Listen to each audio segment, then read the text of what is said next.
Hello everyone, চলে এসেছি ছোট্ট একটা মিনি ব্লগ নিয়ে। তো আজকে আমরা যাচ্ছি হচ্ছে নৈহাটি বড় মার কাছে। আজকের দিনটা ছিল জগন্নাথ দেবের স্নানযাত্রার দিন।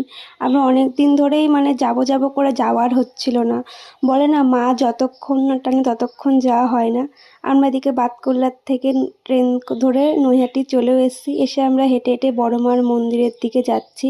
তারপরে গিয়ে আমরা একটা দোকান থেকে ডালা কিনে নিলাম। সেখানে আগে গঙ্গার জল দিয়ে হাত ধুয়ে নিতে বললো। তারপরে আমরা ভেতরে গিয়ে লাইন দিই। এবার সেরকম একটা ভিড় ছিল না, বেশিক্ষণ লাইন টানতে হয়নি। আর এত সুন্দর করে মায়ের দর্শন পেয়েছি যাতে মনটাই ভরে গেছে। বলে না, মায়ের কাছে গেলে মনে আলাদা একটা শান্তি লাগে। তো আমরা পুজো দিয়ে বেরিয়ে যাই, পুজো আমাদের তাড়াতাড়ি হয়ে যায়। তারপরে আমরা একটা কচুরির দোকানে যাই কিছু খেতে। খিদে পেয়ে গেছিলো আমাদের, তো সেখানে গিয়ে আমি আমার বান্ধবী মিলে খাওয়া দাওয়া করি। তো খাওয়া দাওয়াটা কমপ্লিট করে আমরা তারপরে আস্তে আস্তে যাই হচ্ছে গঙ্গার ঘাটের দিকে। ওখানে গিয়ে একটুখানি চারিদিকটা ঘুরে কিছু ছবি টবি তুলে নিয়ে আমরা হচ্ছে এদিকে বেরিয়ে আসি। তো আসতে গিয়ে এখানে কিছু টেবিল ক্লথ বিক্রি হচ্ছিলো।